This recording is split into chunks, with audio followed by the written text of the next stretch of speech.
আসসালামু আলাইকুম সবাইকে ওয়েলকাম করছি যুবরাজ খান আবির। আশা করি সবাই ভালো আছেন।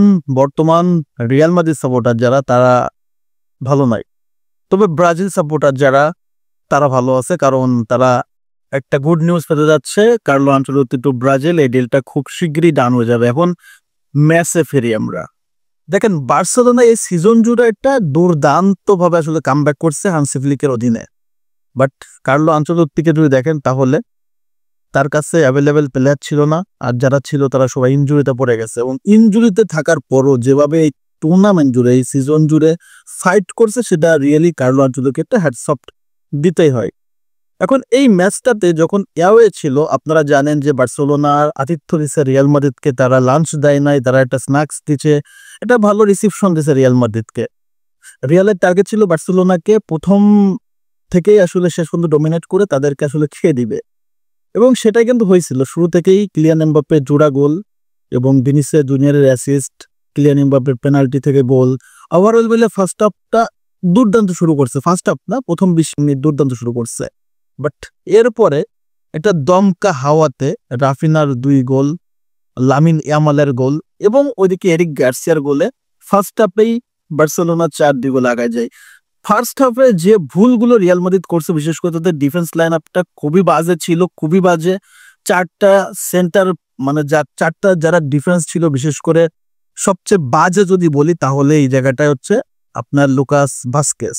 এক কথায় তার ইন্ডিভিজুয়াল ভুলে একটা গোল খাইছে। মিডফিল্ডে দানি সাবায়োসের একটা মিস্টেকে গোল খাইছে। তো সব জায়গায় আসলে ব্লিন্ডার ছিল। বার্সেলোনা এই সুযোগগুলো পারফেক্টলি কাজে লাগাইছে। First half Barcelona 4 Real Madrid 2, যেখানে রিয়াল মাদ্রিদ ডোমিনেট করে শুরু করে ফার্স্ট হাফটা 2 গোলে পিছায় যায়।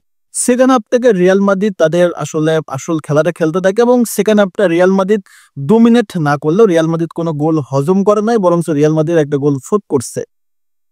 খেলা শেষ হয়েছে 4-3। তবে রিয়াল মাদ্রিদ এই ম্যাচটা ডুরানা জিততে পারতো, সে সুযোগ কিন্তু ছিল। কিলিয়ান এমবাপ্পে একাধিক সুযোগ পাইছে, ভিনিসিয়াস জুনিয়র পাইছে, এবং শেষ সময় যদি দেখি তাহলে আসলে ভিক্তর মুনিয়েজ ইজি একটা চান্স মিস করছে, ওপেন চান্স মিস করছে, Brahim Diaz open chance miss করছে, কিলিয়ান এমবাপ্পে। সবকিছু মিলে আসলে মানে এমন একটা ব্লেন্ডার, সেটা আসলে রিয়াল মাদ্রিদের কাছ থেকে আশা করা যায় না। এটা হচ্ছে লা লিগা ডিসাইড ম্যাচ, বাট বার্সেলোনার কাছে হেরে গেল, বার্সেলোনার ঘরের মাঠে হেরে গেল। রিয়াল মাদ্রিদ যদিও অনেকগুলো গোল দিছে, প্রায় 5টা গোল দিছে, 2টা অফসাইড ছিল এবং একটা পেনাল্টি পাইছে, সেটাও কিন্তু অফসাইডে মার খাইছে। তো বার্সেলোনা যে পেনাল্টি বা হচ্ছে এই যে গোলগুলো হজম করছে, এবং এই যে তাদের হাইলাইন ডিফেন্স, এই হাইলাইন যে আসলে অফসাইড ট্র্যাপ, এইটাতে রিয়াল মাদ্রিদ আসলে বাজেভাবে আসলে আটকে গেছে। এবং কিলিয়ান এমবাপ্পে যে জায়গাটায় আটকে যায় এই অফসাইডে, তারপরেও কিলিয়ান এমবাপ্পেকে নিয়ে আসলে অভিযোগ দেওয়ার কিছু নাই। তার জায়গা থেকে সে হ্যাটট্রিক করছে, এল ক্লাসিকোতে তার প্রথম হ্যাটট্রিক এটা। ওভারঅল মিলে বার্সেলোনার সাথে রিয়াল মাদ্রিদের এই ম্যাচটাতে আমি অসন্তুষ্ট না, কারণ যে প্লেয়ার দিয়ে রিয়াল মাদ্রিদ বার্সেলোনার সাথে খেলছে, এখানে আরো বড়ভাবে আসলে বার্সেলোনার সাথে হারলেও আসলে অবাক হইতাম না। তারপরেও যে ফাইটটা দিছে এবং সুযোগ ছিল এই ম্যাচটাতে কামব্যাক করার, সুযোগ ছিল ম্যাচটা ড্র করা। শেষ ম্যাচ কার্লো আনচেলত্তির শেষ এল ক্লাসিকো ম্যাচ, এবং এটা যদি না জিতেও ড্র করতে পারতো, সেটা কার্লোর জন্য একটু ভালো রেজাল্ট হতে পারতো। যাই হোক, ব্যাড লাক অবশ্যই ব্যাড লাক, তবে তিবো কর্তো যথেষ্ট সেভ করছে।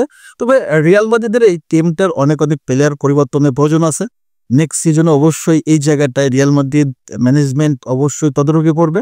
আশা করবো নেক্সট সিজনে রিয়াল মাদ্রিদ আসলে ভালোভাবে কামব্যাক করবে। এই সিজনে বার্সেলোনার সাথে 4টা এল ক্লাসিকো খেললাম, 2টা ফাইনাল হারলাম, 2টা লা লিগা এল ক্লাসিকো 2টা হেরে গেলাম। এত বাজে এল ক্লাসিকো রিয়াল মাদ্রিদ মনে তাদের সিজনে কখনো কাটায় নাই। হরিফিক একটা সিজন কাটালাম, কোনো ট্রফি নাই। এটাতেই আসলে আফসোস, এটাতেই আসলে হতাশ। যাই হোক, কার্লো আনচেলত্তির শেষ এল ক্লাসিকো রিয়াল মাদ্রিদ হয়তো বা প্লেয়াররা চাইলে ভালো করতে পারতো। এখানে কার্লো আনচেলত্তিকে অভিযোগ দেওয়ার কিছু নাই। Bad luck. So congratulation Barcelona, এবং কনগ্রাচুলেশন রাফিনা, জোড়া গোল করছে। Really brilliant performance, Raphinha brilliant performance এবং কিলিয়ান এমবাপ্পের brilliant hat trick. So El Clasico finish, Real Madrid 3 Barcelona 4। Final result. আপনাদের ম্যাচ নিয়ে মতামত কি অবশ্যই কমেন্টস করুন। তবে রিয়াল মাদ্রিদের ম্যাচ নিয়ে আমি আসলে সন্তুষ্ট। রেজাল্ট যাই হোক, রিয়াল মাদ্রিদ যথেষ্ট ভালো খেলার ট্রাই করছে সেকেন্ড হাফ, এবং এই টিম নিয়ে বার্সেলোনার সাথে এই রেজাল্টটা আসলে ফার বেটার। লেটস সি কি হয়, দেখা যাক। কার্লো আনচেলত্তি ভাগ্যের। আল্লাহ হাফেজ সবাইকে, ভালো থাকেন, আসসালামু আলাইকুম।